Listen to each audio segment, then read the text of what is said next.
Hello, dear soul. Welcome, welcome. Now, for a moment, just breathe. Yes, just like that. Slowly, without haste.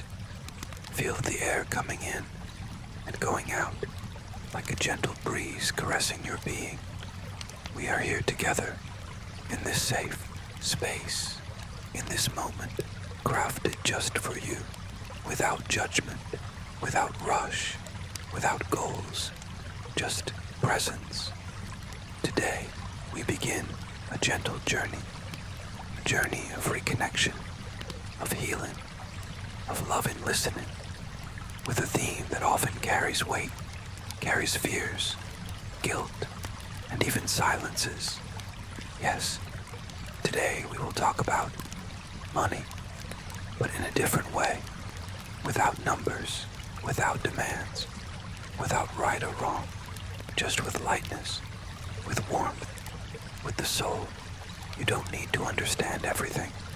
You don't need to solve everything now. You just need to be here, with an open heart, with relaxed shoulders, with your breath present. Because money, despite what we've been taught, is not an enemy, is not a prison, is not a ghost that haunts every choice. It is an energy, a bridge, a reflection, from within to without. And this journey, this whispered conversation between you and yourself, is an invitation to untie old knots, to give voice to what was silenced, and to rediscover a healthier relationship, kinder, safer, with money. You can close your eyes if you wish. You can imagine a field of flowers or a starry sky. You can simply listen to your breathing. Everything is okay. Everything is welcome here. If you've ever cried for not having enough, if you've ever feared running out, if you've ever spent too much to fill a void, or held on to every cent as if it might slip through your fingers, you are not alone. This is your moment of healing, of listening, of care. Breathe one more time and feel that now time has slowed down. We are just beginning, and all you need to do is stay here with a calm heart and a gently open mind. Ready? Let's walk together, chapter by chapter, sowing peace, clarity, and kindness in the way you see money and yourself. Imagine you're walking along a calm trail. The ground is soft, covered with leaves, and sunlight filters through the branches of ancient trees like silent blessings. You hear the sound of your footsteps. They are light, conscious, and with each step you feel you're moving toward something that was always there, but which now, finally, you choose to look at with love. This trail is the journey of your financial life, but not as people usually see it, not as spreadsheets or goals. Here, on this journey, we're looking with the heart. Perhaps until today, your relationship with money has been like a difficult relationship, maybe marked by absence, by unfulfilled promises, by moments of scarcity, or by an awkward silence. Maybe money was the topic no one talked about in your home, or the one that caused fights. Maybe it was something that always seemed to slip away, or something you felt you didn't deserve to have. But what if I told you that money doesn't carry any of these pains on its own? What if money was like a child, waiting for you to see it with new eyes? What if, for a moment, you stopped thinking of money as something distant and started seeing it as a reflection? Yes, a mirror, a reflection of what you believe, of what you feel you deserve, of how much you care for yourself. of how much you trust, because money, deep down, is just a form of expression. It follows your gestures, your habits, your fears, and your most silent desires. Maybe you learned that money is dirty, or that it's not spiritual, or that it's hard, that it hurts, that it divides. Maybe they told you that those who have money are selfish, or that those who are good must live with little. But none of that is absolute truth. They are just stories, and every story can be rewritten. In this chapter of your journey, you are invited to observe with kindness where these ideas came from, who taught you what it means to have money, what was the first moment in your life when you felt its absence, or guilt for having it, or fear of losing it. Sometimes our relationship with money forms when we're young, when we see our parents worried, when we hear phrases like, "We don't have it. This isn't for us. Money doesn't grow on trees." And those phrases plant seeds, seeds that sprout within our worldview. But today, you are here, and you can choose to plant new seeds. You can choose a new soil. You can look at money as you would look at an old friend you lost touch with curiosity, with tenderness, and even with compassion. There's no rush, there's no pressure. The journey is yours, and every step is valid. Maybe for the first time you realize that you don't need to be a finance expert to start loving yourself more. And loving yourself includes caring for your financial life with gentleness, with patience, with small actions, like tending to a garden. You don't need to know everything. You just need to be willing to look, to listen to your story, and to understand that you have the right to write new pages. Money is not the villain of the story. It can be an ally. It can be a resource, a tool for you to fulfill dreams, to help people, to live with more tranquility. But it starts within. It starts with you, with your decision to get closer, with your desire to free yourself from guilt and connect with more consciousness. And in this new beginning, I want you to ask yourself, what if I treated my money like I would treat something precious, like I would treat a part of myself that needs attention, but also has so much to offer? Breathe. You're doing well. You're here. And that alone is proof of courage. Your financial story can start to change. Now, shall we continue? Close your eyes for a moment and think about your ordinary day. Waking up, having a warm coffee, getting dressed, going out, or perhaps staying home. Now, imagine that in the background, there's an invisible presence, silent, accompanying all these gestures. That presence is money, but not as numbers or accounts, but rather as energy that flows like the air or like water that touches everything, even when we don't notice. Every day we make small decisions that involve this energy, from the coffee we choose to buy, to the bus we take, or the time we choose to invest in something we love. Money is in every exchange, in every choice, but it doesn't dictate the value of things. It's our perspective. It's what we believe we can do. It's how much we feel we deserve. Have you ever stopped to notice how money manifests in your emotions?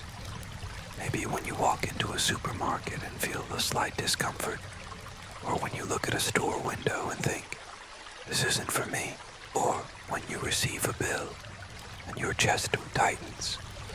These moments seem simple, but they show that money touches not just our wallets, but also our thoughts, our memories, and even our dreams.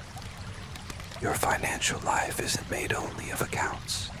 It's made of sensations, of how you feel when you check your bank balance, of how you breathe when you think about the future, of how your body reacts when someone says, you need to take better care of your money. This is what we're talking about here. Bringing awareness and warmth to notice the impact of money without guilt, without fear, without weight. Let's imagine a house now. Yes, a simple house with light-colored walls and an open window to the garden. Inside this house lives someone very dear to you. You and this person needs a few things to live well. Food on the table, comfort, time to rest, healthcare, moments of leisure, affection, and dreams. For each of these needs, there's a small role for money. It's not the protagonist, but it helps open doors. Maybe at some point you felt that money was an obstacle, something that limited your freedom or that separated you from a better life. But what if you looked at it now as a partner, as someone who can help you? If you know how to listen to and notice, money doesn't judge. It doesn't choose who deserves it. It simply responds to what we do with it, to the way we treat it. If we spend without thinking, it slips away. If we hold on out of fear, it stagnates. But if we care for it with presence, it flourishes. Your everyday life is the perfect soil for this new relationship, because it's in small habits that great transformations begin. Let's think together. When you go to the supermarket, do you feel rushed? Do you feel guilty? Do you compare prices with anger? Or can you breathe and choose calmly? When your salary or some money comes into your account, do you feel relief, fear of losing it, or gratitude for having resources, however modest, to continue your journey? When you think about something you want to buy, do you feel anxious? Do you feel you need to compensate for something? Or do you feel balanced, as if it were a deserved gift? These are subtle questions, but very powerful, because they show how money acts, not only outside, but within us. Sometimes we want to solve our finances just with techniques, but we forget that it's within our body that true transformation lives. If you feel fear, your body tenses and it becomes hard to plan. If you feel shame, you hide and stop asking for help. But if you feel curiosity, you learn. If you feel respect, you care. And if you feel trust, you begin to change. That's why this chapter is so important. It reminds us that money touches everything, but it doesn't have to hurt. It can simply touch like a gentle breeze, like a presence that invites you to dance with more awareness. Your financial life is not a problem to be solved. It's a dance to be felt. It's a constant conversation with your choices. And now, you start to listen to that conversation with more attention, with more love, with more truth. You are not alone. You are learning. And every small gesture is already a step. Shall we continue together? The next chapter brings possibilities, simple ideas, so you can care for your money like you would care for a beloved plant, and that plant will grow with you. Imagine a small seedling, fragile, delicate, with timid leaves, but with roots ready to grow. This seedling is your relationship with money. And every gesture of yours, every choice, is like water, light, and care. You don't need to be a finance expert, nor master spreadsheets, formulas, or investments. What you need is a bit of attention and a lot of kindness. Shall we look at this seedling together and understand how to nurture it with care? Water with presence, the power of observing. The first thing a plant needs is attention, to look at it, to notice if it's dry, if it needs sun, or just a bit of silence. With money, it's the same. Observe before spending. Ask yourself gently, do I really need this now? Or perhaps, will this bring well-being, or just fill a void? It's not about denying desires. It's about choosing with more awareness. You can create a small ritual. Once a week, pause for a few minutes. Breathe and look at your expenses, like reading the leaves of your seedling, without judgment, just observing. This simple gesture changes everything. To nourish with care. Use words that nurture, often without realizing. We speak harshly about money. I'll never manage. My money disappears. I'm terrible at this. These words are like poison. They dry out the soil of confidence. Replace them with gentler phrases. I'm learning. Today I choose to care with more attention. Every small step is already progress. You'll be surprised at what kind words can do. They create a fertile environment for your relationship with money to flourish. 3. Give space for growth. Set loving boundaries. Every plant needs space to grow, but also boundaries. Too much water, it drowns. Too much sun, it burns. The same goes for your spending. Creating boundaries isn't about confinement. It's about protection. It's giving the right space so your desires don't become excesses. How about using physical or virtual envelopes? One envelope for leisure, another for food, another for personal care. This way, every part of your life has its place, and you feel safer to grow. 4. Prune what doesn't serve. Let go of unnecessary burdens. Sometimes in life, we accumulate habits that no longer serve us. Subscriptions we don't use, expenses driven by haste, or the desire to please someone, like a plant growing haphazardly. These excesses drain our energy. Look at your routine with kindness. See what can be cut, not as punishment, but as liberation. Everything you let go opens space for the new. Offer light. Bring money into the light of awareness. For a long time, money stayed hidden in the shadows of shame or in the corner of fear. But it only transforms when brought into the light. You can create a small financial diary. Nothing complicated. It can be a sheet, a notebook, or a simple app. Write down your income, your expenses, but also how you felt when buying something, how it felt to save, how your body feels at the end of the day. This diary is like opening the window for your seedling, letting the sun in. Cultivate with patience. Respect the timing of change. Every seed has its time to sprout. Some bloom quickly, others need more days, more silence. Your change has its own rhythm too, and that's okay. Maybe you'll make mistakes at the start. Maybe you'll forget to note something or spend more than you'd like. But if you're present, if you're caring, then you're growing. Treat yourself like you would a delicate seedling, with patience, with love, with tenderness.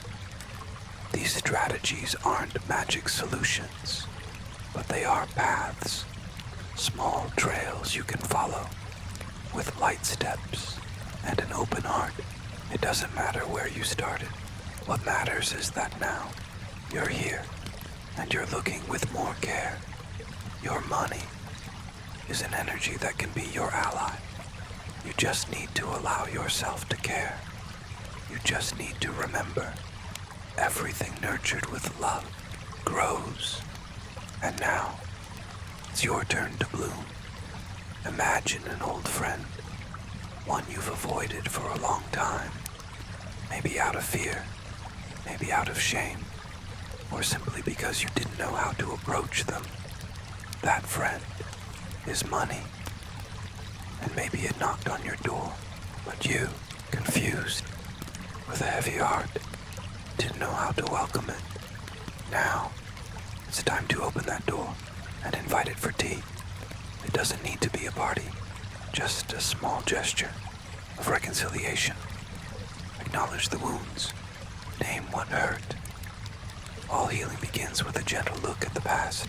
Close your eyes for a moment and try to recall, what was your first memory involving money? Maybe you heard, money doesn't grow on trees, or those with money don't go to heaven. Those phrases stick to the soul and grow like distorted roots within us. Name what hurt you. Acknowledge the messages you received, and with tenderness, say to yourself, I understand why you're afraid. I see your pain, but now you can choose differently. The first step to healing is embracing the wound without guilt, without rush, just with presence. Forgive the missteps. You did the best you could. How many times have you blamed yourself for spending too much, for lending and not getting back, for not saving when you could? Guilt builds walls, and healing needs bridges. Forgive yourself. Close your eyes and repeat softly. At that moment, I did the best I knew. Today, I choose to be more compassionate with myself. You don't need to punish yourself anymore. You need to embrace yourself. Remember, every road has curves, and every traveler loses the way sometimes. But that doesn't stop the journey. Rewriting the story, a new narrative is possible. Your relationship with money is like a book, and maybe you're stuck in a painful chapter, but you're also the author of your story, and you can turn the page. How about creating a new narrative instead of, I'm bad with money? Say, I'm learning to relate to it better. Instead of, money is complicated. Say, money is an energy I'm discovering with care. Changing the narrative is like changing the soil of a sick plant. Suddenly, it gains strength and starts to bloom. You can write new phrases and keep them visible. On the fridge, in the mirror, or inside your wallet.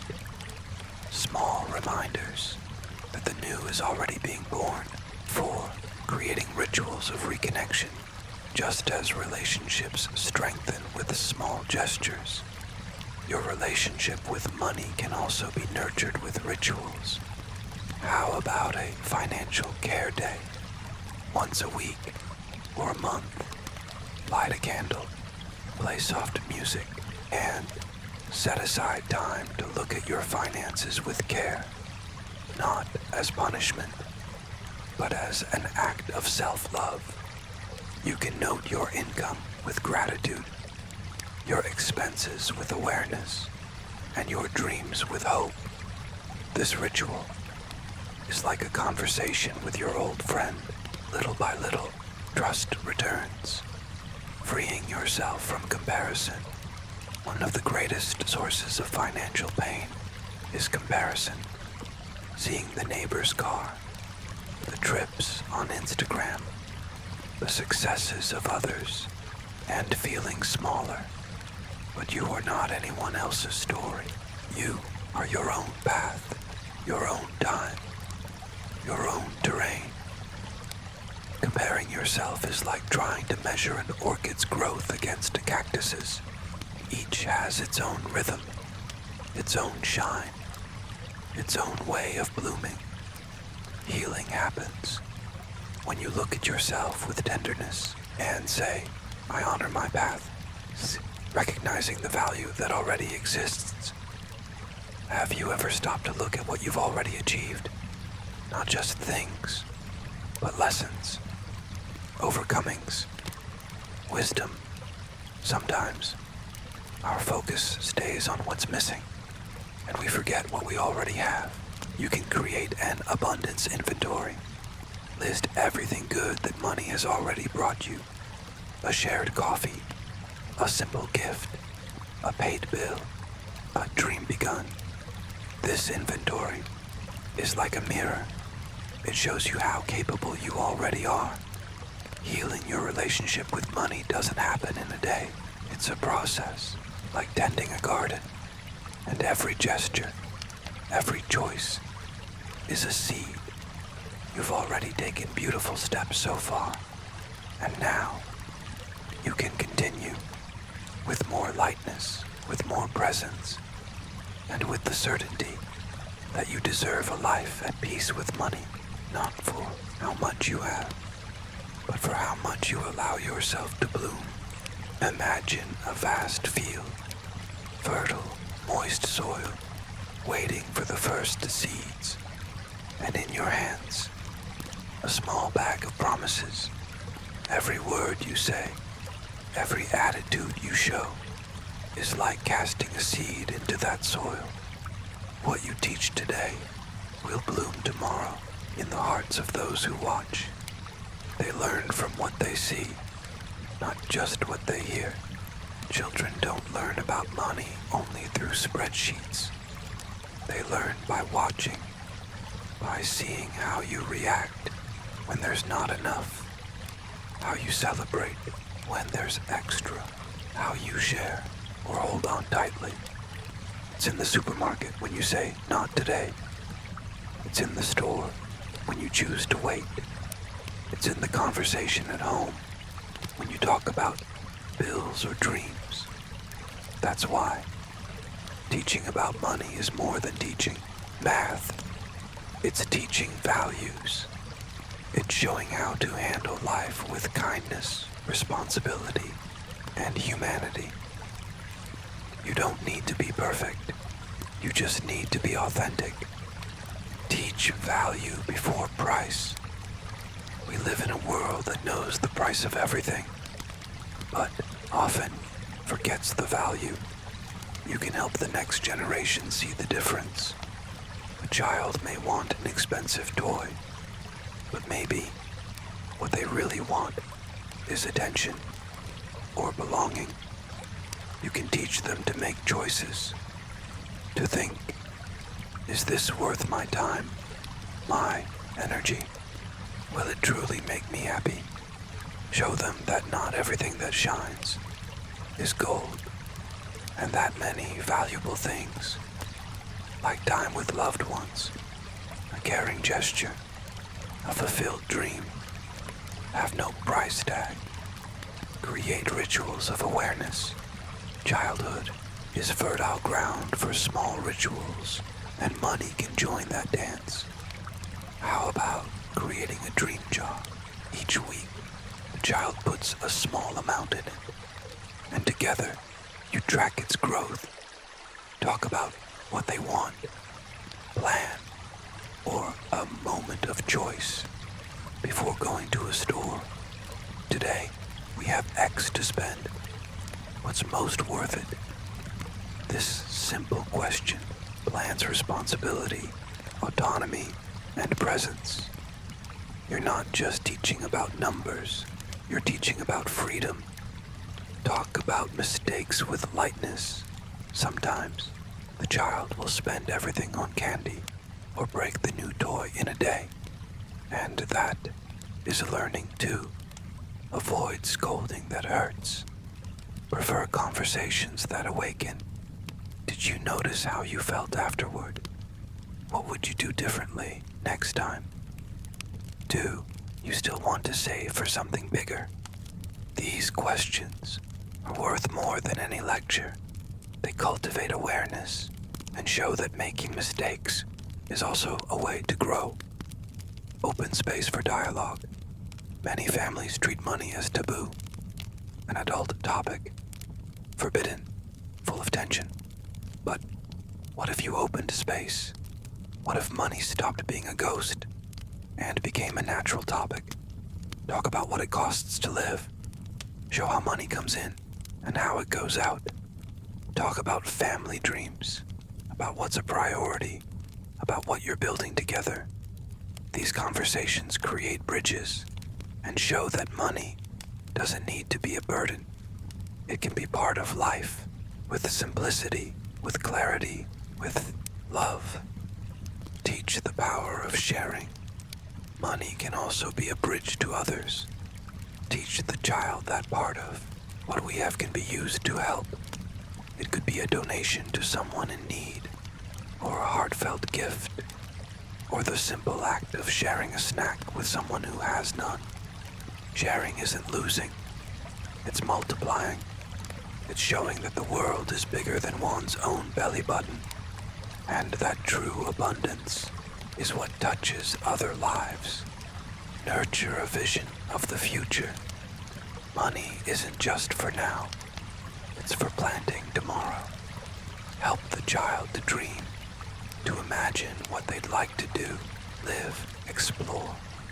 Maybe they say, I want to be an astronaut, or I want to travel the world, or I want to have a bakery. Doesn't matter the size of the dream. What matters is the sparkle in their eyes, and the confidence that it can, yes, happen. Show that money can be an ally to those dreams, and that with patience and purpose, it can build paths. By teaching the next generation, you're not just passing on knowledge, you're breaking cycles, you're healing wounds that may have come from far away, and saying, hey, you can live differently, you can live better. Every child who grows with a healthier relationship with money carries within them the possibility of a more conscious world, lighter, fairer. And it all starts with a seed planted by you, with love, with courage, and with faith in what's to come. Close your eyes for a moment. Breathe deeply and ask yourself, if I lost all of my money, what would still be mine? What comes to mind? Maybe someone's embrace, a child's laughter, the memory of a trip, or the silent moment when you felt without a doubt that you were in the right place, living what you needed to live. These are riches no bank statement shows, but they sustain the soul when everything else seems to crumble. The illusion of when I have, we're surrounded by promises. When I have money, I'll be happy. When I buy my house, I'll be at peace. When I'm rich, I'll rest. But how many people do you know who got there and still feel empty because there is never enough when here is absent? Because the problem was never the lack of money, but the absence of purpose, presence, meaning. Money is important. Of course it is, but it's a means, not an end. It's a tool, not a destination. Time, the rarest currency. You can recover lost money, but never wasted time. Every second that passes is a breath that doesn't return. That's why sometimes true prosperity lies in saying, I won't rush so much. I won't trade my health for unattainable goals. I won't trade my child for a meeting. You are richer than you think. if you can have lunch at home with those you love, if you can walk hand in hand at sunset, if you can sleep in peace, even if your account isn't full. These are luxuries that many millionaires have never tasted, the flavor of simple things. Happiness isn't in what's expensive, it's in what's sincere.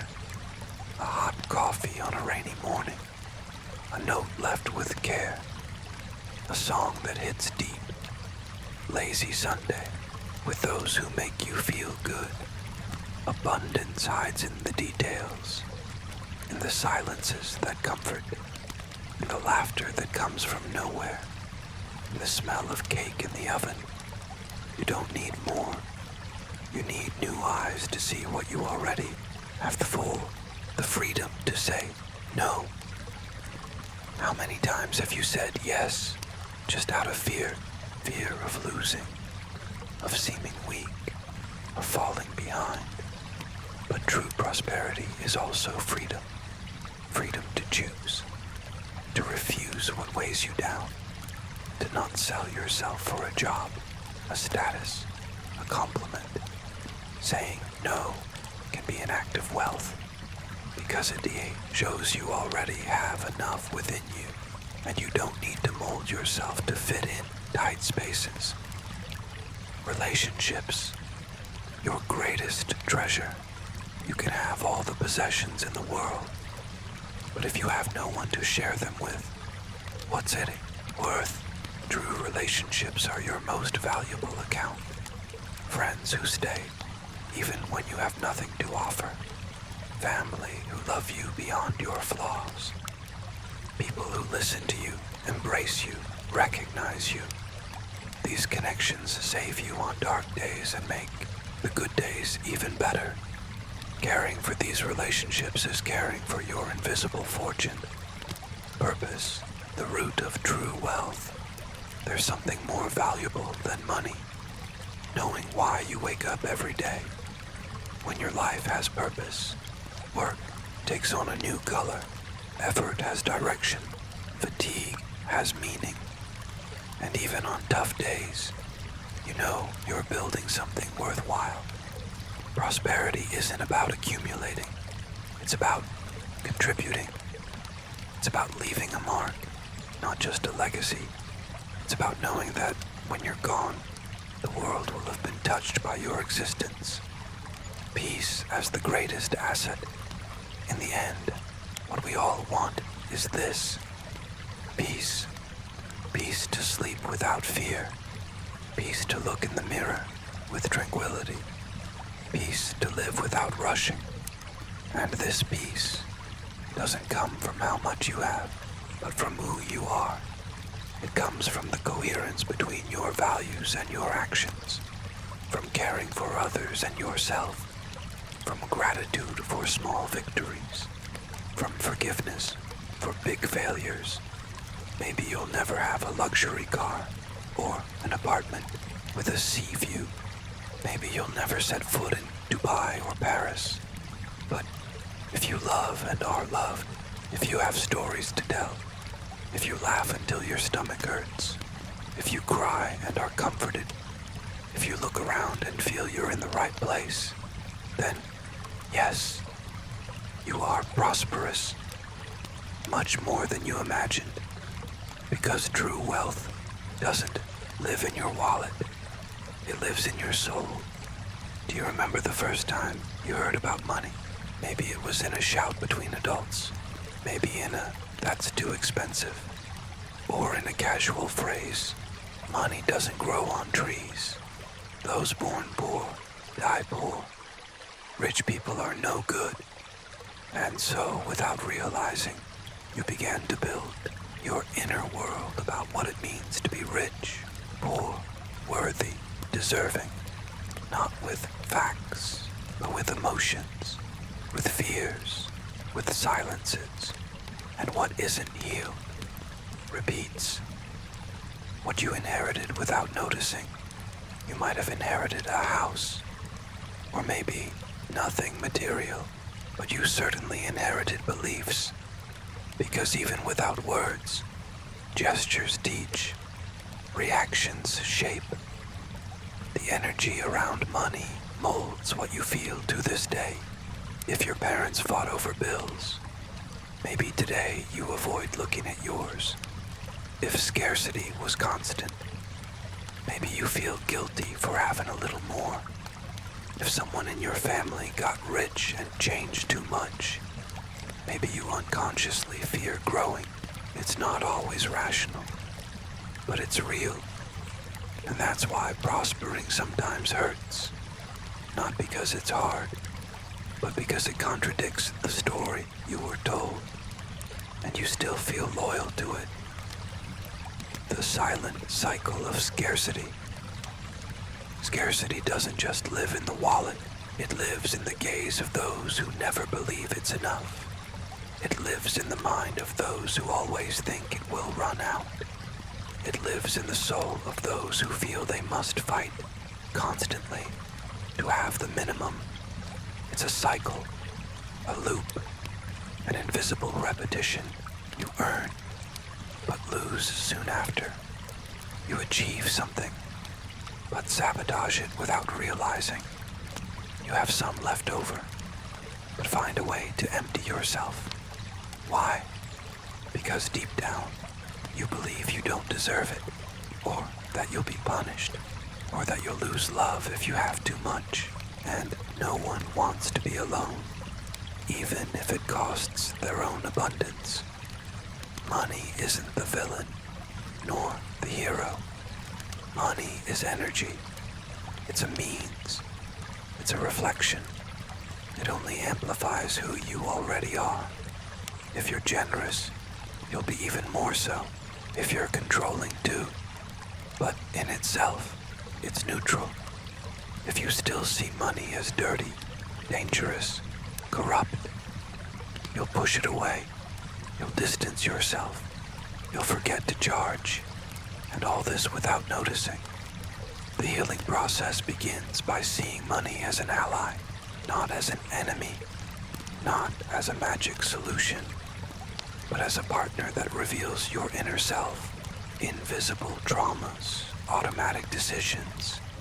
Imagine a child who saw their parents lose everything, or who always heard that money causes pain, or who learned that the poor are more spiritual.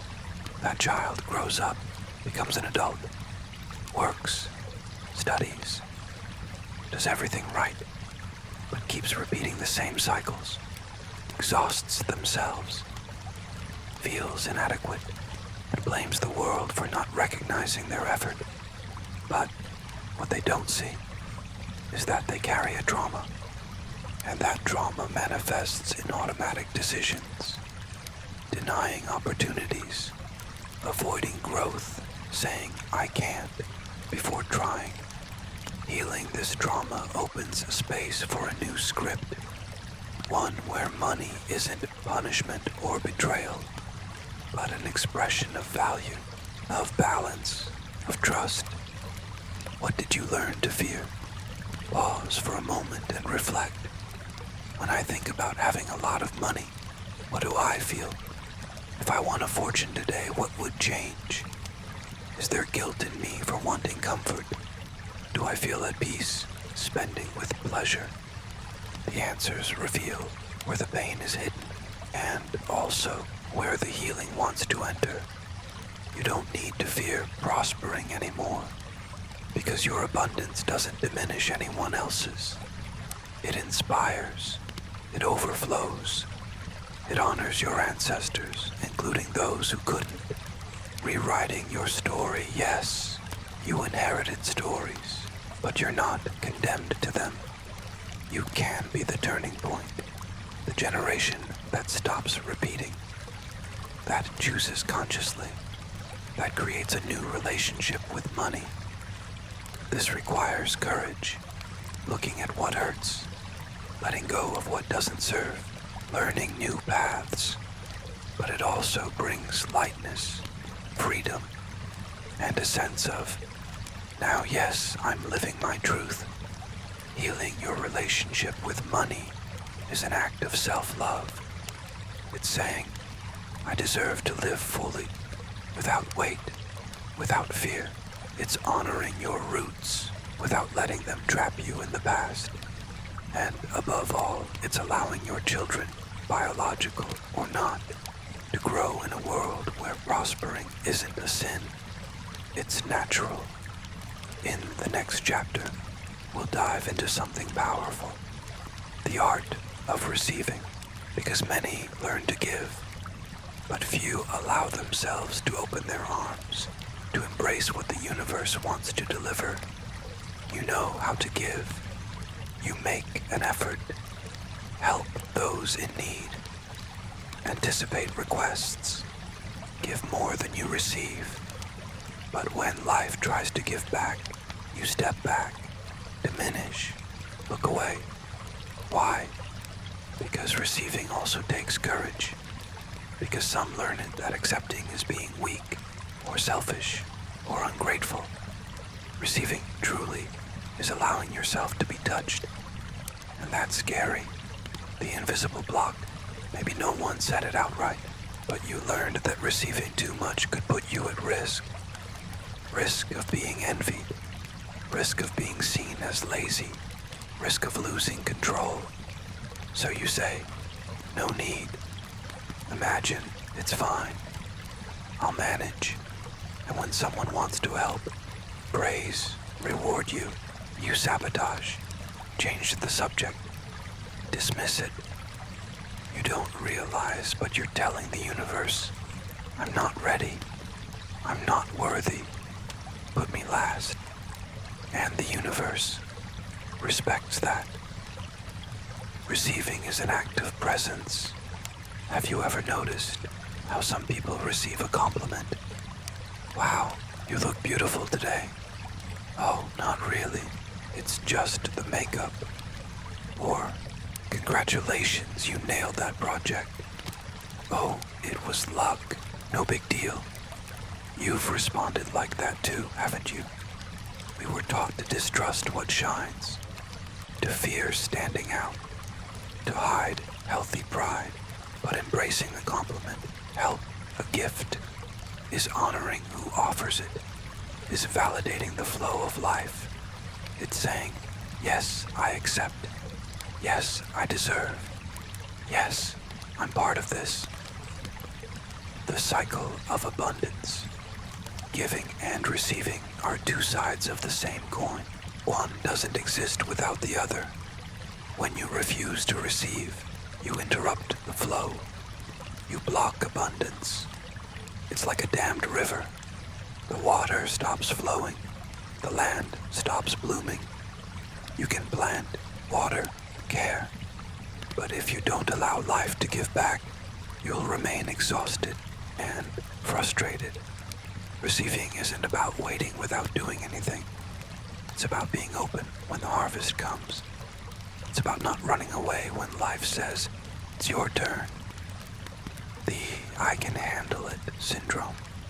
There's a subtle belief that haunts the strongest. If I show need, they'll think I'm weak. If I accept help, they'll judge me. If I receive, I'll have to pay it back later. So you try to prove all the time that you're enough, that you don't need anyone, that you can carry the world on your shoulders. But deep down, you crave comfort, support, recognition. Only when it appears, you push it away, out of loyalty to pain, out of fear of vulnerability, out of not knowing how to rest. The art of receiving starts by recognizing you deserve to be cared for too. You can be strong and still need help. You can be generous without sacrificing yourself. When deserving hurts, some people panic when something good happens. Will I lose everything? Is this too much for me? Will someone get hurt? It's as if happiness came with a hidden bill, as if prospering were a betrayal. But that fear isn't yours. It's inherited. It's collective. It's old, and it needs to be healed. Because the good that comes to you isn't guilt. It's consequence. It's response. If you plant it with truth, if you acted with integrity, if you honored your process, receiving is the natural next step. It's not about ego. It's about balance. Symbolic exercise, embracing what comes. Close your eyes for a moment. Breathe deeply.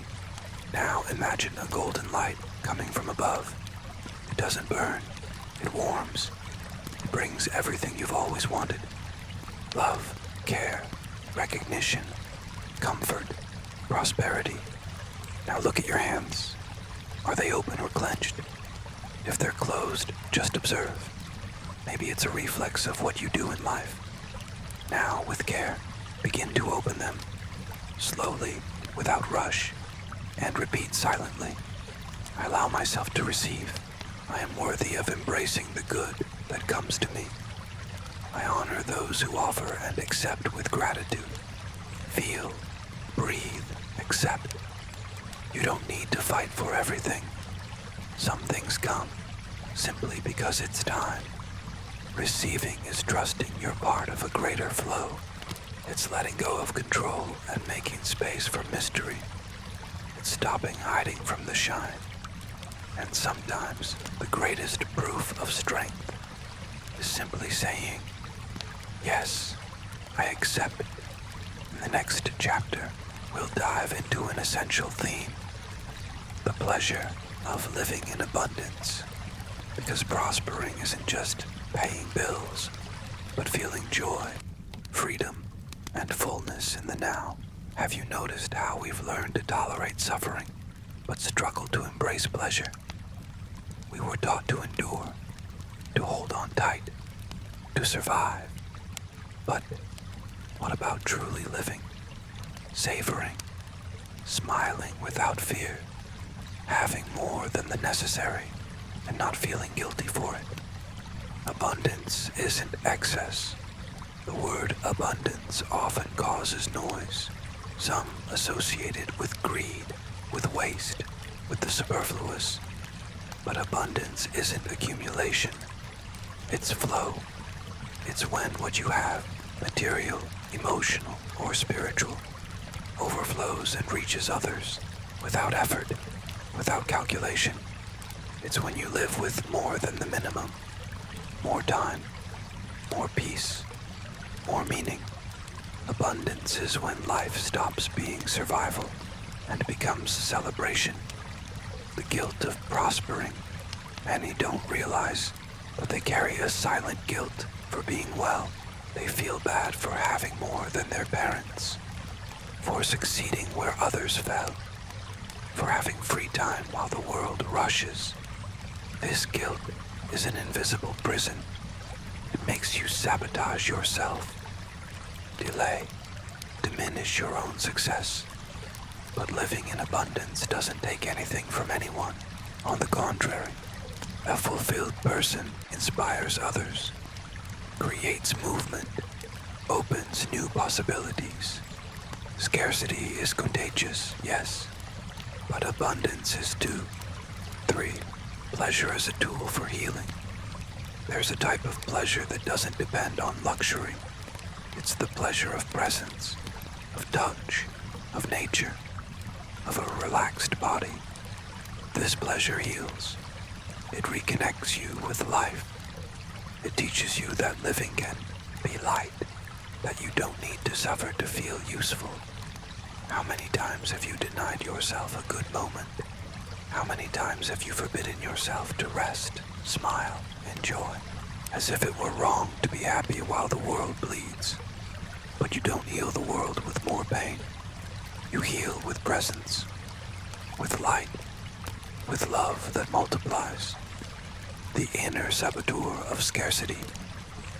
Scarcity isn't just an external condition. It becomes a mindset. You can be doing well and still think like someone on alert. What if it runs out? I can't relax. I need to save everything. It's the mindset of someone always preparing for the worst, who never celebrates, never slows down, never trusts.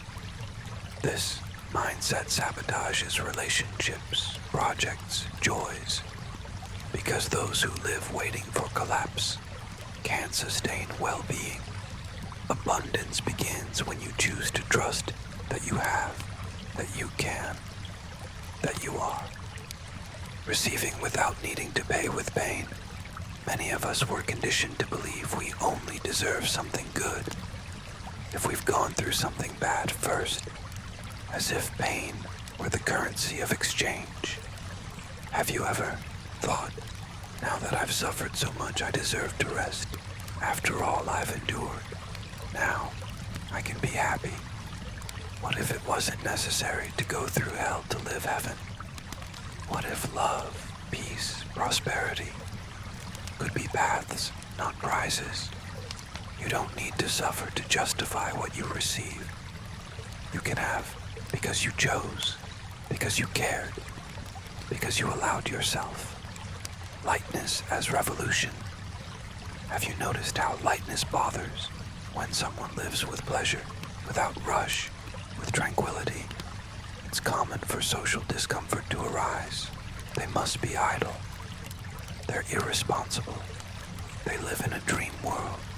We live in a culture that glorifies exhaustion, that turns suffering into status. But lightness isn't irresponsibility. It's wisdom. It's knowing that life is too short to be just a race. It's trusting the flow. It's breathing without guilt. And that is revolutionary. Symbolic exercise. The invisible banquet. Imagine a large table before you now. It's set with everything your soul needs. Affection, stability, joy, healing, enchantment, freedom. Now observe. Do you approach with hunger or with fear? Do you believe this table is for you? Or do you feel you must wait for others to serve themselves first? Now, breathe deeply. Sit at the table. Touch the food. Savor it. Repeat silently. I can nourish myself without guilt. I can live with pleasure without justifying. Abundance is a right, not a prize. Feel, breathe, embrace. The world doesn't need more exhausted people. It needs you whole. Living in abundance isn't showing off. It's living with integrity, joy, and freedom. It's knowing there's enough within and without, and that you don't need to hide from everything that can be good. In the next chapter, we'll dive into a new territory, how to sustain what you've conquered, because harder than achieving is learning to remain. Have you noticed how some victories seem to weigh more than the path to them? It's as if, upon achieving what you so wanted, a new fear arises, the fear of losing it. Achieving is an art, but remaining is a subtler, deeper alchemy. The fear of falling after flying, after climbing high, the mind starts to whisper, what if it all ends? What if I'm not good enough? What if I ruin everything? It's a silent saboteur disguised as caution. You finally live a healthy relationship and start doubting if you deserve so much love. You achieve the stability you dreamed of and begin to think something bad is about to happen. The fear of falling prevents the pleasure of flying, but this fear doesn't protect. It paralyzes. The body accustomed to chaos. Any of us have spent so much time on alert that calm feels like a threat. The body gets addicted to the adrenaline of problems, to the rush, to the chaos. So when calm arrives, something inside you wants to create confusion, fights without reason, premature worries, invented tensions. Why? Because peace requires retraining the nervous system. You need to teach the body to relax, teach the heart to trust. Sustaining what's good is reprogramming yourself to live without war, the guilt of keeping what others lost. Another silent obstacle is the guilt of having achieved something others haven't yet. You look around and wonder, am I going too fast? Am I leaving someone behind? This guilt tries to make you shrink, sabotage, delay your own evolution. But see this, your achievement isn't unfair. It's a seed. When you stand firm where you are, you show it's possible. You become a reference, an inspiration. You don't need to stop so others can move. You can keep going, and at the same time, extend a hand. The trap of something's missing. Even after achieving what you want, the restless mind searches for the next goal, the next step, the next target. And this isn't ambition, it's dissatisfaction, disguised.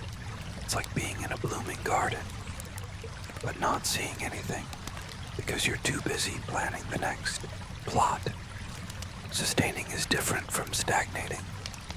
Sustaining is appreciating, honoring, caring. It's not about stopping, but about remaining present. The invisible work of maintenance. There's a type of effort that's not glamorous but essential. Maintaining what you have, caring for the relationship after the yes, nurturing health after healing, honoring work after the achievement. Many fall because they forget that every victory needs to be watered. It's like a plant. It's not enough to buy it. It needs sun, water, attention. Sustaining is waking up every day and choosing to remain, choosing to care, choosing to value. The wisdom of not going back. Some days, it feels easier to return to what was, to the familiar place, to the old routine, to the toxic relationship, to the suffocating job. But what seems like comfort is often just an old habit. Remember, you fought to get where you are. You faced demons to break free. You bled to conquer this peace. Don't negotiate with the past what the present took time to build. Symbolic ritual, the invisible anchor. Imagine now that you're in a boat in the middle of a calm ocean. You've rowed for a long time, faced storms, but now the sea is serene. Before you, a lit beach. Behind, the darkness of what was left behind. Now, lower an invisible anchor. It connects to your heart, to your center, to your purpose. This anchor doesn't trap you. It sustains you. Repeat silently. I can stay where I'm happy. I don't need to create chaos to feel alive. It's safe to enjoy what I've built. Feel this truth in every cell. You're not someone who just achieves. You're someone who remains. Sustaining is a verb of maturity. It's the art of staying firm even when the new is no longer new. It's the silent commitment to what you always wanted. It's learning that peace can also be routine, and that joy doesn't need to be unstable to be real. In the next chapter, we'll explore a new territory. How to reinvent yourself without losing your essence. Because growing isn't becoming someone else. It's becoming more whole. Changes are inevitable. But the greatest risk in changing is forgetting who you were before. We live in an era of reinventions. Everyone wants to be the best version of themselves. More productive, more efficient, more attractive, more admired. But at what cost? Changing is necessary. But changing can't mean abandoning what makes you you. The pressure to transform was surrounded by voices saying, you need to evolve, reinvent yourself, be a new person. And yes, there's beauty in progress, but there's a hidden trap, thinking the old you is no longer enough. that more fragile version, more naive, more sensitive. It doesn't need to be discarded. It needs to be embraced. Every reinvention starts not with rejection, but with reconciliation. Essence doesn't change, it deepens. Think of a tree. It changes with the seasons, grows, loses leaves, blooms again. But the root remains. So is your essence. It's not disposable. It's the foundation that supports every new phase. When you try to change without honoring your roots, the transformation becomes superficial. You drift away from yourself, not expand. But when you change from your essence, you deepen. You rise without losing yourself. The danger of performing the new me. Sometimes in trying to change, you create a character. You start acting, pretending strength where there's a still pain, pretending control where there's still doubt. You start saying what they expected to hear, acting as they expect you to act, and you disconnect from your truth. Reinventing yourself isn't wearing a mask. It's removing the ones you wore out of fear. It's revealing what was always there, but covered by layers of protection. The marks that make you unique. Everything you've lived, joys, traumas, mistakes, and victories, is part of your unique language in the world. There's no other you with this repertoire. Your way of seeing, feeling, creating, dreaming comes from the marks time left on you. Reinventing yourself is like restoring an ancient work of art. You don't cover the original strokes. You reveal them with more clarity. Accepting your story gives authenticity to your change. Change with awareness, not haste. There's a difference between evolution and anxiety.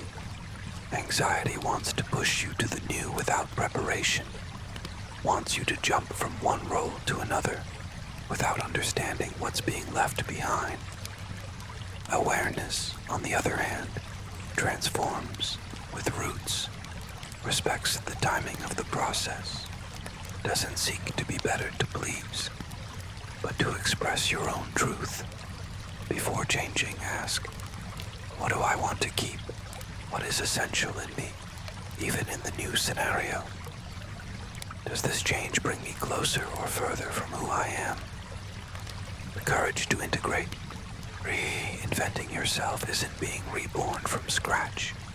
It's integrating, uniting what you were, are, and are becoming. It's possible to be strong without ceasing to be sensitive. It's possible to be rational without losing poetry. It's possible to mature without hardening. Being whole is not excluding parts of yourself to fit in 7 symbolic ritual, the mirror of time. Close your eyes. Imagine yourself before a mirror that shows all your past versions. The child you were, the confused teenager, the tired adult, the dreamer, the wounded, the resilient. They're all there, looking at you. None of them want to be erased. All of them want to be seen. Now, visualize these versions approaching and entering you, one by one. They don't come to hinder, they come to strengthen. You don't need to choose between who you were and who you want to be. You can be all. Breathe deeply and say, I reinvent myself, but I don't abandon myself. I grow, but I remain in me. Every change makes me more whole. Feel the weight lift from your shoulders. You don't need to pretend anymore. Your authenticity is your strength.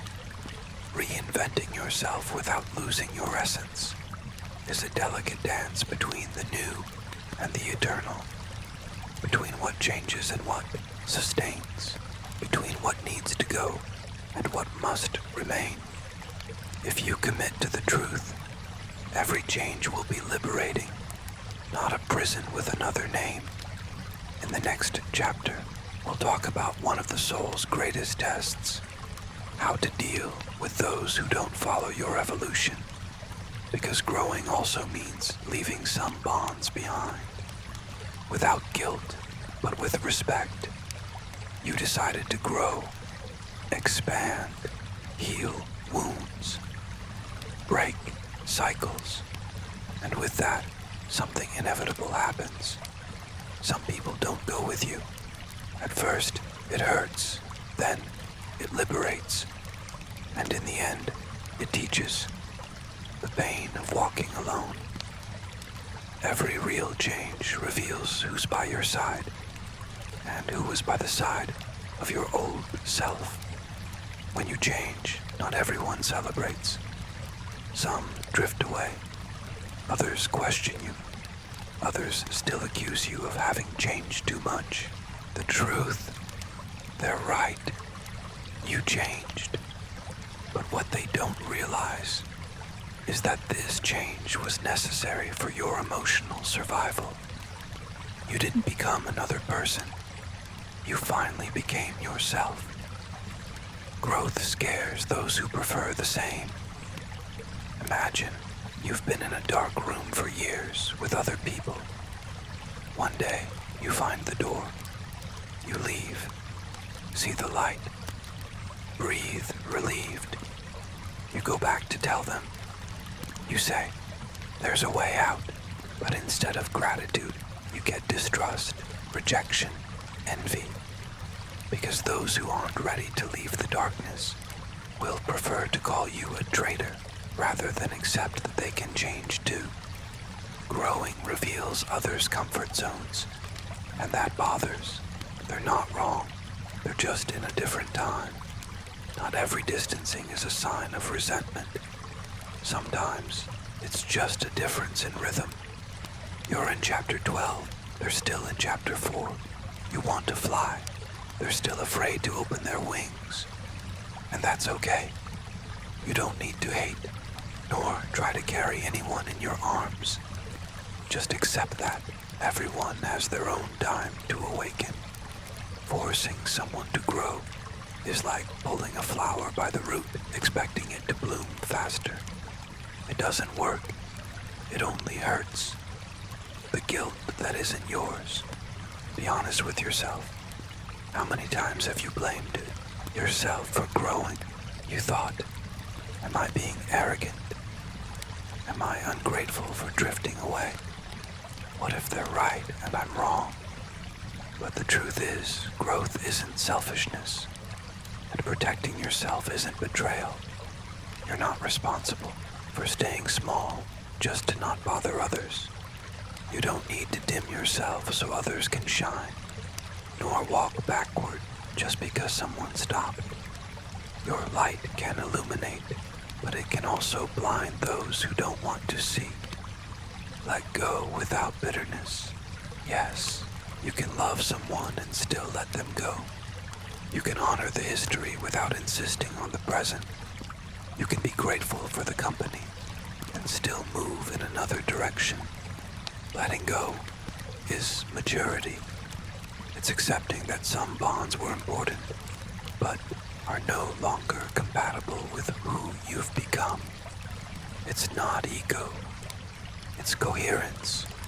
You can't keep ties that suffocate, relationships that demand you pretend, friendships that celebrate your weaknesses and fear your strength. The sacred space of solitude growing sometimes means being alone for a while. But this loneliness isn't punishment. It's a sanctuary. It's in this silent space that you find yourself. Relearn to listen to yourself and prepare to attract people who resonate with your new frequency. People who don't just accept your evolution, but inspire you to keep growing. Sometimes you need to lose to gain. Symbolic ritual. The invisible thread. Close your eyes. Imagine that between you and this person, there's an invisible thread made of moments, affection, history. Now, see this thread vibrating, but it's tense, hurting, hindering your walk with care, with respect, with gratitude. Visualize yourself cutting this thread, not with anger, but with freedom. As you do, say mentally, I honor you, but I move on. I thank you, but I grow. Our time was, and it's okay. Breathe, feel the weight lift. You just made space for new encounters, new bonds, new versions of love. Evolution demands a price, letting go of what doesn't evolve with you. But this price is an investment in your mental health, in your integrity, in your freedom to be. Remember, don't drift away with arrogance, but don't stay out of fear either. The world needs you whole, not limited by old ties. Sometimes life whispers, other times it shouts, and in certain moments it simply tears everything down around you. You look at the rubble, career, relationships, certainties, plans. Everything seems to have collapsed, and then the question arises, do I need to start from scratch? The fear of the void.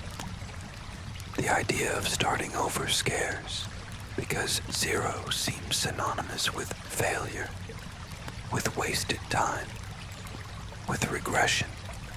But what if zero isn't the end? What if it's the real foundation you never had? Many times, we keep building floors upon floors on fragile structures, relationships that were never healthy, jobs that didn't represent us, beliefs inherited, not chosen. And one day, everything falls apart. But maybe this collapse is the greatest blessing in disguise. The cycle of silent wear, starting from zero, is rarely a sudden decision. Before it comes the wear. Slow, invisible, silent. You start to feel tired without knowing why. Unmotivated without a clear reason. Irritated without an apparent cause. It's the soul trying to warn. This path no longer serves, but we ignore it because it's easier to cling to the known, to the stable, to what already has a name and shape, until one day it can't go on. The breaking point. We all have a limit. A day when we wake up and think, enough, enough pretending, enough enduring, enough living half a life. This point is painful, but it's also liberating. It's when you stop surviving and start, finally, living with truth.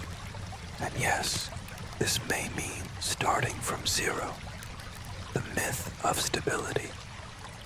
We're taught to seek security at any cost. But many times, this security is a prison, a job that drains your soul, a marriage that silences your essence, a lifestyle that makes you sick. You have a salary, but no peace. You have company, but no connection. You have routine, but no purpose. Starting from zero isn't losing everything. It's stopping sustaining what already lost you long ago. The courage to trust the invisible. The hardest part of starting over is walking without a map, without guarantees, without certainties. It's trusting the invisible, the instinct, the intuition, the voice from within, even when everything outside screams the opposite. You don't see the bridge, but you take the step, and suddenly the bridge appears. That's faith, that's courage, that's rebirth. The fertile silence of the restart. The beginning is lonely. People don't understand. They question, judge, laugh. But zero has a fertile silence. It's the plowed field, the cleared land, the space ready for the new. At zero, you discover who you are. Without the roles you always played. Without the titles. Without the disguises. It's scary, but it's also real, set. Symbolic ritual, the fire of renewal. Close your eyes. Imagine everything you've built so far. See it as a city, houses, streets, facades. Now, see the fire. It burns everything that's false, everything that no longer serves, but preserves your essence. From the ashes, a clear field emerges. There you plant something new, your way, with your choices, with your hands, and say, I let burn what stops me from blooming. I authorize myself to start over. Breathe. You just planted the seed of your new life. Starting from zero isn't failing. It's having the courage to listen to yourself. Many live 70 years in the same life. You chose to live many lives in one. Yes, there will be fear, but there will also be freedom. Yes, there will be losses, but there will also be encounters with parts of yourself you didn't know existed. Zero is the womb of reinvention. It's the pause that precedes the leap. It's the starting point for those who've understood that it's not worth continuing just because you started. You decided to start over, made peace with zero, planted the seeds, and then you wait and wait, but nothing sprouts. The soil seems silent, and the heart starts to scream. Why is it taking so long? This is anxiety disguised as impatience. It's the desire to harvest before the time. It's the mind trying to speed up what only time can mature. The culture of immediacy. We live in a world where everything is instant. Food, messages, answers, entertainment. If it takes more than a few seconds, it's seen as slow, as if value only existed in speed. But the soul has another rhythm. It sprouts in silence, in the right time, in pauses. Anxiety arises when we try to force the soul to follow the world's clock, and this only creates frustration. The paradox of growth growing hurts, and sometimes growing is waiting. Imagine a tree. It can take years to grow deep roots before showing any leaves above ground. It seems stagnant, but it's preparing to withstand wind, drought, storms. You want flowers, but life is giving you roots. You want to fly, but life is giving you wings first. The paradox is, the stronger the foundation, the higher you can go. The weight of comparison. Another poison of anxiety is comparison. You look around and think, so-and-so already made it. Someone else got there before me. And I, still here, waiting. But you don't see their soil, their preparation time, their sacrifices, sleepless nights, renunciations.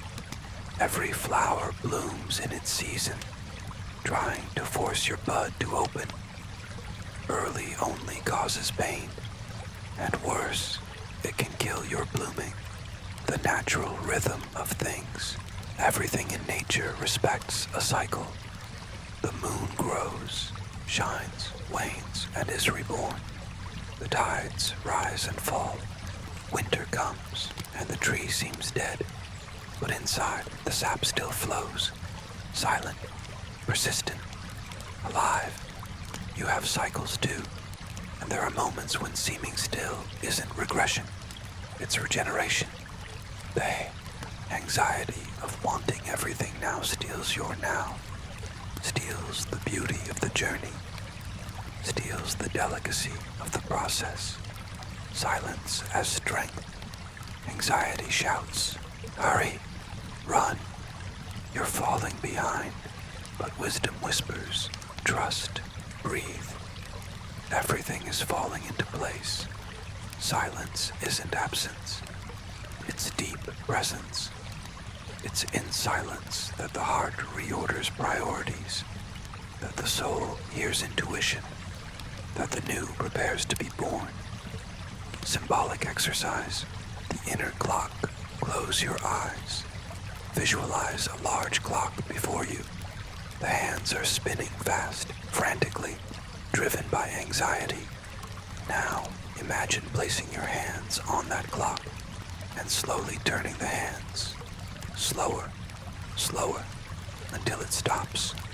And there, stopped, time disappears. You breathe and feel. Peace isn't in arriving, it's in presence. Say to yourself, "I honor my time. Nothing that's true for me will be denied. I'm not late, I'm in process," and open your eyes. Patience as proof of faith.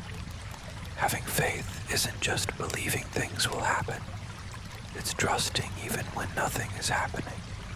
It's continuing to water the seed even without seeing a sprout. It's dancing even without music. It's moving forward even without a map. Patience is the womb of realization. It's what cradles dreams until they're ready to be born.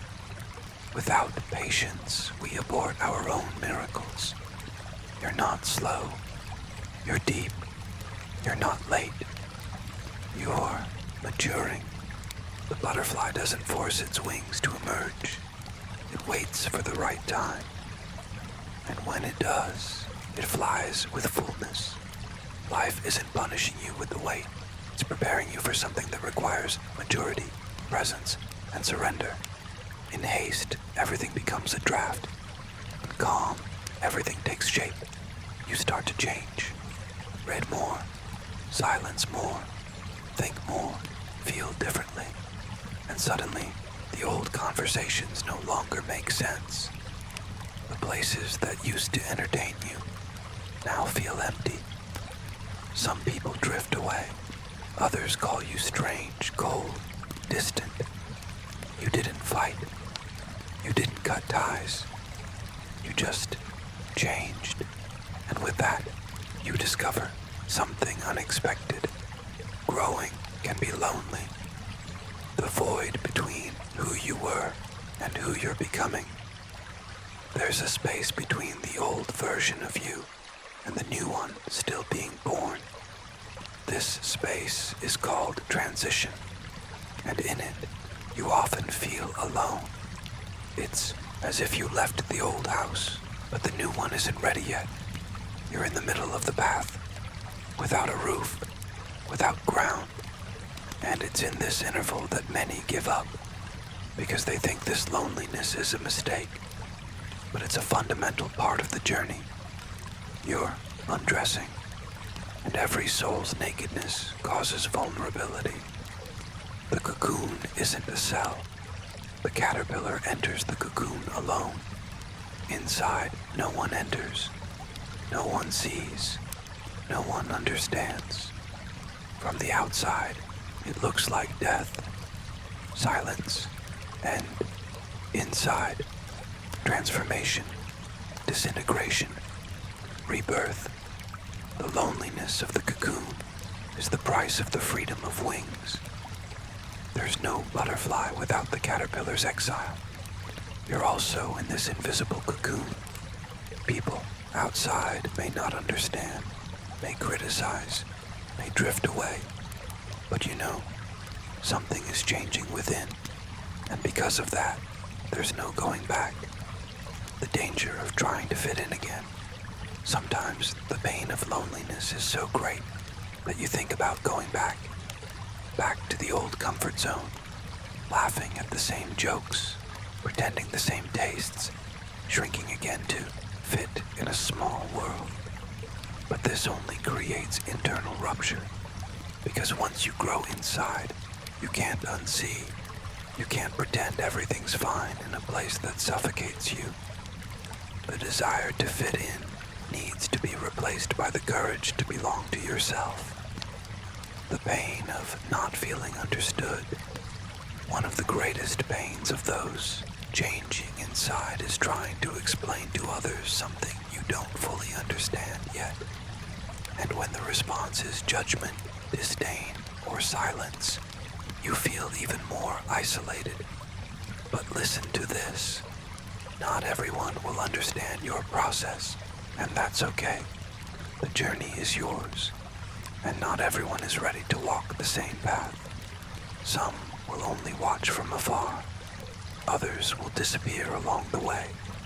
But further ahead, new people will come. People who vibrate at the same frequency, who won't force you to explain, because they'll recognize you by soul. The beauty of conscious solitude. Forced loneliness hurts, but chosen solitude heals. It's in the silence of solitude that you hear your inner voice more clearly.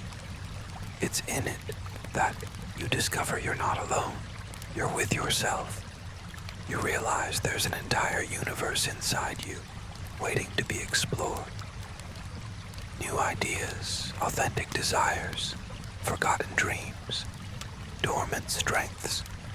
Solitude is like a sacred room where the soul reconnects with the essential. Symbolic exercise, the mirror of the new self. Sit before a mirror. Look into your own eyes for a full minute. Say nothing. Just observe. Now ask silently, who am I becoming? Maybe no exact answer comes, but you'll feel something. A warmth, a shiver, a presence. It's you, emerging, being reborn. Little by little, this image will become clearer, stronger, truer. The promise after the cocoon, every solitary crossing prepares you for more authentic encounters. Life starts to attract people who recognize your essence, not your mask. You no longer need to pretend, edit, shrink. You just are, and that liberates. Yes, at first, you'll feel like you lost everything, but in truth, you'll be making space for the new. The loneliness of those changing inside isn't punishment. It's a blessing in disguise. It's a strategic retreat. It's the soul whispering, stay with me for a while. I'm creating something new here. If you're in this place now, trust. The cocoon is temporary, but the wings will be forever. There's a silent courage that emerges when you decide to simply be yourself, even knowing that not everyone will understand, accept, or even like this new version. Being authentic isn't easy. It's like walking barefoot on a rocky path under a scorching sun. You feel pain, but you keep going because something inside is stronger than fear. The fear of judgment. From early on, we learn to shape who we are to please others, to be accepted, to not cause discomfort. But this search for acceptance often creates an invisible weight, a weight that puts your essence to sleep, that hides your true desires, that silences your voice.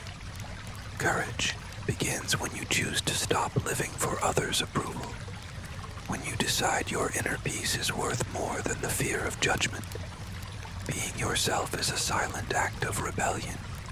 It's saying, without words, I exist my way, to the loneliness of authenticity. When you start showing your true self, it's common to feel alone, because not everyone is ready to see this different light of yours. Some people may drift away, others may try to change you back to the mold they knew. But remember, Loneliness in this moment isn't punishment. It's a sign you're breaking internal and external barriers. This empty space is where new, genuine connections can arise. Connections that strengthen you instead of diminishing you. The freedom of being imperfect. Being authentic doesn't mean being perfect. It means being real. And being real involves accepting your flaws, your mistakes, your doubts. Allow yourself to be human.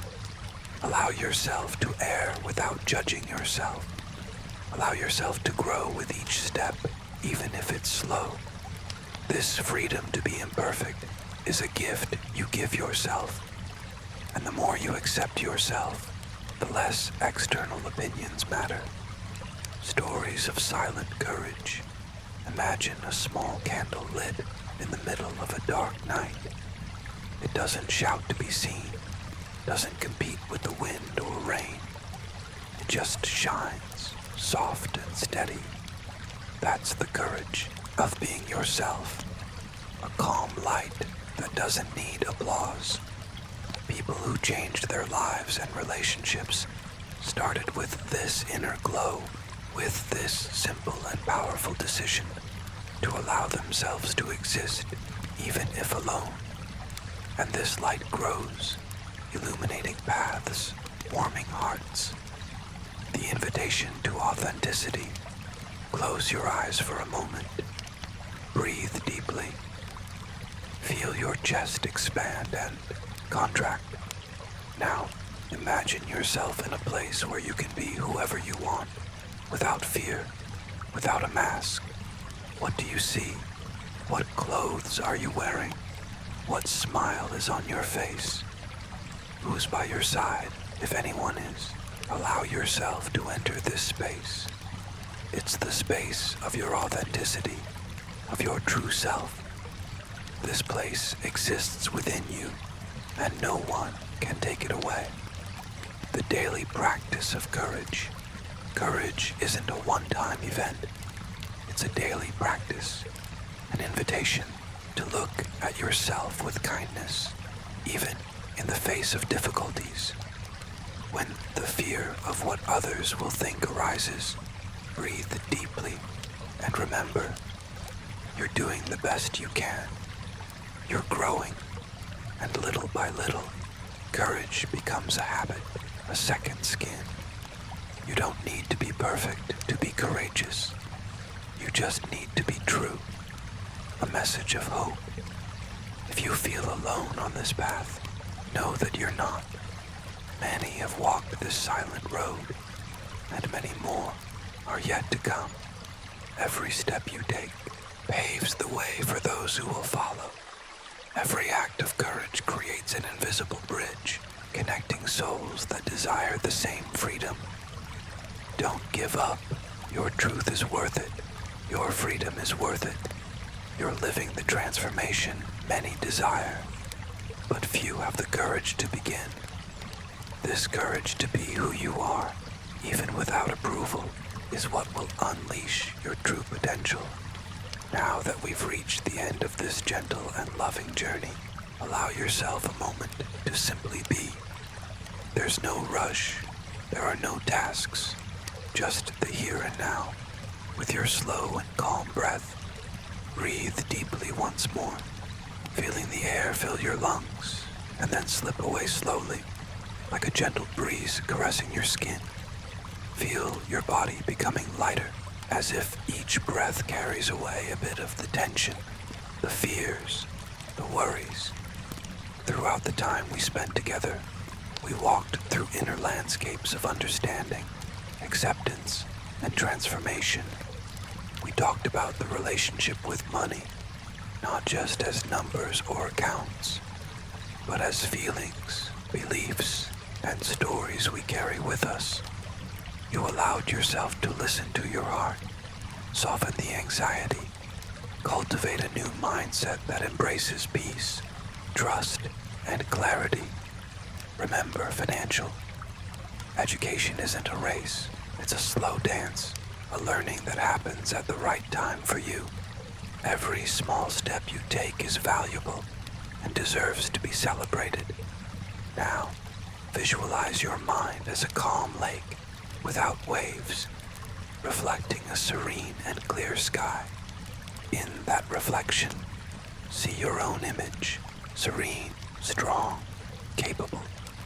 Let this image become your inner amulet, a constant reminder that you have everything you need to build a balanced financial life with kindness and wisdom. Tomorrow may bring new challenges, but you already know you can face them with calm, knowing there's a place of peace and safety within you. Before opening your eyes, make one last invitation to yourself. Carry this tranquility, this courage, and this clarity with you. Let them guide your steps gently, one by one. And when you want to return to this feeling, know that this space will always be here, within you, waiting to embrace you with a silent hug. Thank you for trusting me to share this moment. Thank you for caring for yourself, for investing in your emotional and financial well-being. Close your eyes one more time, breathe deeply, and as you exhale, feel at home with yourself. May peace accompany your path. May the light of serenity always shine within you. Until the next journey,